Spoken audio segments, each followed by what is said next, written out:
और एक और बड़ी खबर आ रही है, दुबई पर ईरान ने फिर हमला किया है। दुबई पर हमले लगातार कर रहा है ईरान।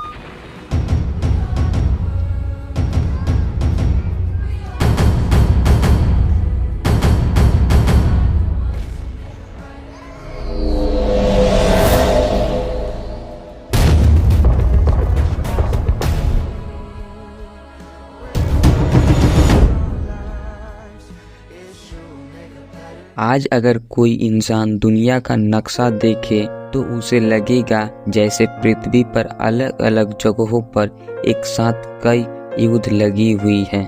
मिडिल ईस्ट में मिसाइलें उड़ रहा है, यूरोप में युद्ध चल रहा है और साउथ एशिया में सीमाएं फिर से गर्म हो चुकी हैं। सवाल यह नहीं है कि कहाँ युद्ध चल रहा है, सवाल यह है कि क्यों एक साथ इतना सारा युद्ध। और सबसे बड़ा सवाल है, क्या ये तीसरा विश्व युद्ध की शुरुआत है? इतिहास हमें बार बार यह सिखाता है कि वर्ल्ड वार कभी अचानक नहीं आता, उससे पहले दुनिया धीरे धीरे टूट जाती है। पहले छोटे युद्ध होते हैं, फिर संगठन बनता है, फिर अर्थव्यवस्था दबाव में आती है और अंत में कूटनीति हार जाती है। वर्ल्ड वार 2 से पहले यूरोप में छोटे छोटे युद्ध हो चुके थे और आज हम कुछ ऐसे ही पैटर्न फिर से देख रहे हैं। अगर आज की दुनिया को एक सैटेलाइट से देखा जाए तो 3 रीजन सबसे ज्यादा चमकते नजर आएंगे, मिडिल ईस्ट, यूरोप और साउथ एशिया।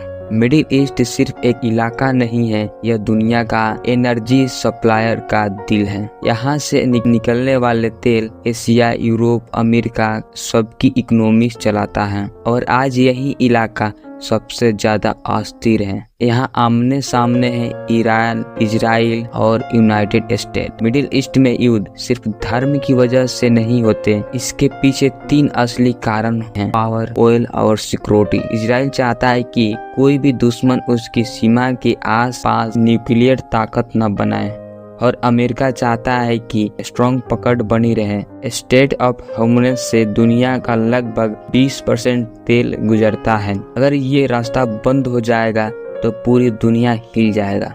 इजराइल का मानना है कि ईरान का न्यूक्लियर प्रोग्राम उसके अस्तित्व के लिए सीधा खराब है। ईरान कहता है उसका न्यूक्लियर प्रोग्राम पेसफुल है। इजराइल और अमेरिका इस बात पर भरोसा नहीं करता।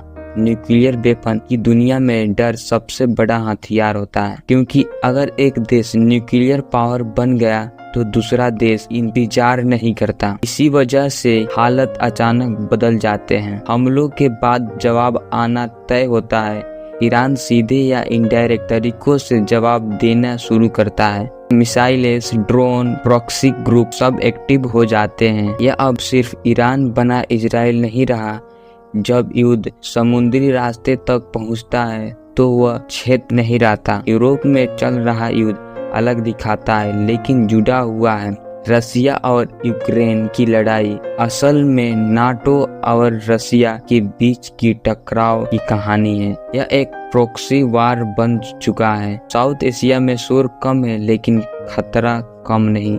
यह दुनिया के सबसे संवेदनशील इलाकों में से एक है। यहाँ इंस्टेबिलिटी बहुत तेजी से फैल सकती है। इतिहास कहता है वर्ल्ड वार ऐसे ही शुरू होता है। 3 संकेत जिस पर दुनिया की नजर है, alliance, nuclear thread, economy shock, और आज तीनों मौजूद हैं। आज हम वर्ल्ड वार 3 में नहीं हैं, लेकिन हम उसके सबसे करीब जरूर हैं। अगले हिस्सों में हम एक एक करके हर युद्ध डिटेल में समझेंगे, क्योंकि इतिहास अभी लिखा जा रहा है।